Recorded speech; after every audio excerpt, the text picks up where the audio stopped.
आज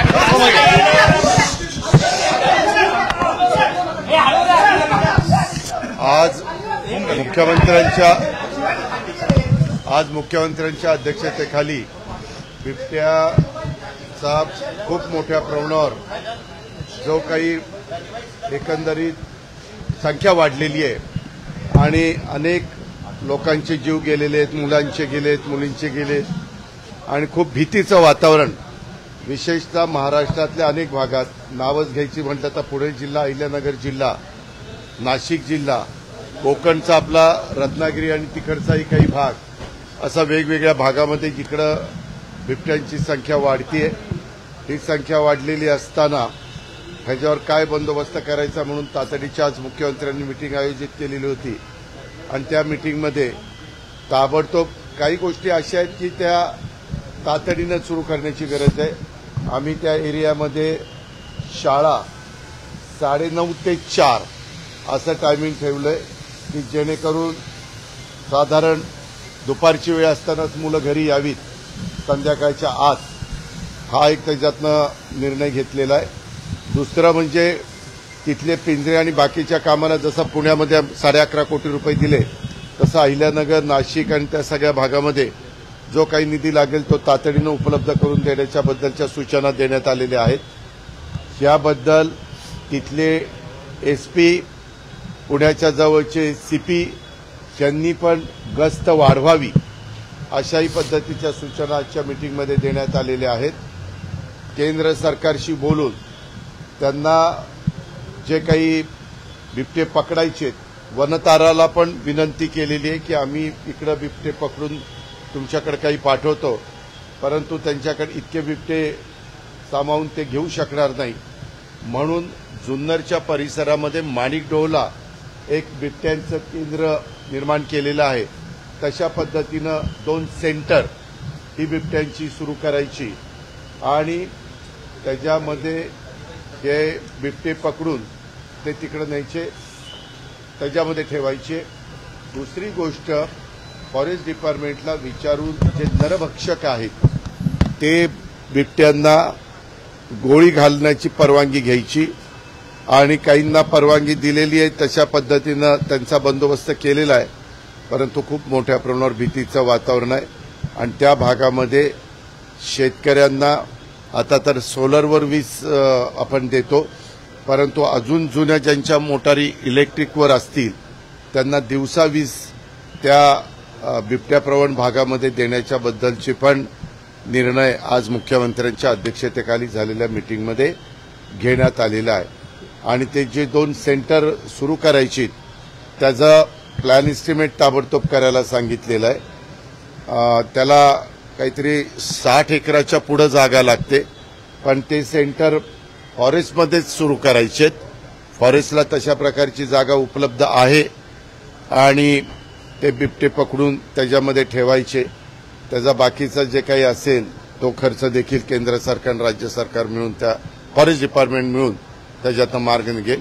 परंतु कुठल्याही परिस्थितीमध्ये तिथल्या लोकांचं जे काही सुरक्षितता आहे ती धोक्यात येऊ नये म्हणून जी काही काळजी आणि खबरदारी ही एसपी, कलेक्टर, सीओ या सगळ्यांना तशा सूचना देऊन फॉरेस्टला पण तिथं अधिकचं लक्ष केंद्रित करायला सांगितलेलं आहे आणि ते जेवढ्या गतीनं बिबटे पकडता येतील तितक्या गतीनं पकडून त्यांना सेंटरमध्ये शिफ्ट करायचं आहे. हा, ऐका, आज ती पण चर्चा झाली.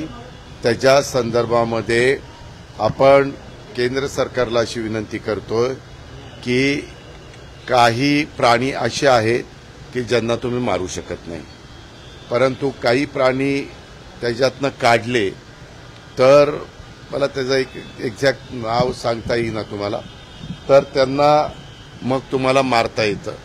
तर तशा पद्धतीने हे बिबटे सगळे जंगलात वाढलेले नाही.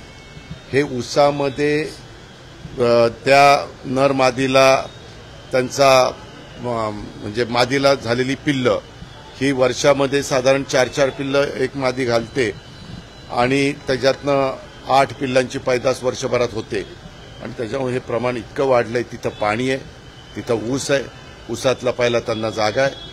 आज फॉरेस्ट डिपार्टमेंटचे लोक असे सांगत होते की हे बिबटे जंगलातले बिबटे नाही आहेत, त्यांची मुळातच पैदास ही ऊसाच्या शेतामध्ये झालेली आहे आणि त्यांचं वावरणं त्याच परिसरामध्ये असल्यामुळं आता त्या भागातले कुत्री असतील किंवा जे काही त्यांचं अन्न आहे तशा प्रकारचे प्राणी तिथले संपलेले असल्यामुळं ते बाहेर येऊन कुठं शेळीवर हल्ला कर, वासरावर हल्ला कर, इथं कुत्र्यांच्यावर हल्ला कर, अशा प्रकारचं त्यांचं हे सगळं चाललेलं आहे. आणि म्हणून त्याच्या संदर्भामध्ये ताबडतोब ज्या काही गोष्टी करण्याची गरज आहे आणि प्रत्येकाचा जीव वाचवण्याची गरज आहे त्या सगळ्याच्या बद्दलचे निर्णय आज मुख्यमंत्र्यांच्या अध्यक्षतेखाली असणाऱ्या बिबट्याच्या आढावा बैठकीमध्ये घेण्यात आले.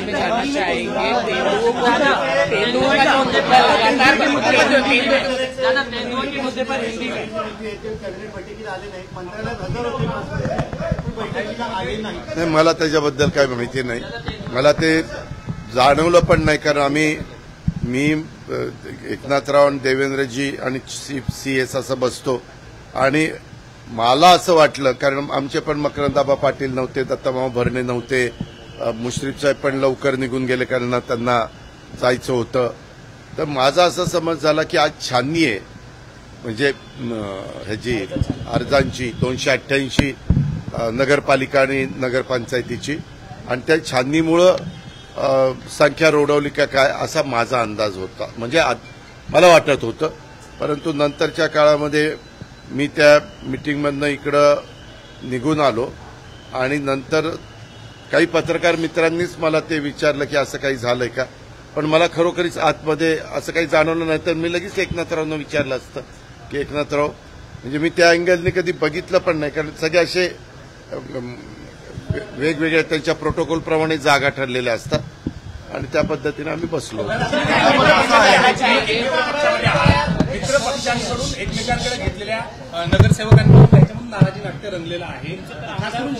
ऐका, आमच्याकडून माजी आमदार फोडले गेले. एक मिनिट, प्रत्येक जण आपापला पक्ष वाढवण्याचा प्रयत्न करत असतो आणि निवडणुकीच्या काळात हे प्रमाण मोठ्या प्रमाणावर वाढतं, तिकीटं देण्याच्या निमित्तानं वाढतं, अध्यक्षाची उमेदवारी देण्याच्या निमित्तानं वाढतं आणि त्याच्यातून आज मुख्यमंत्री आणि एकनाथराव शिंदेसाहेब आणि बाकीचे सहकारी, मी तिथं नव्हतो पण बसले होते अशी नंतरची मला माहिती, कारण आज आमचे पायाभूत सुविधेची पण मीटिंग होती, आमची ते बिबट्याच्या बद्दलची पण बैठक होती, बरेच आमदार VCवर पण जॉईन झालेले होते, त्या वेगवेगळ्या जिल्ह्यातले सगळे अधिकारी वर्ग पण तिथं हजर होता.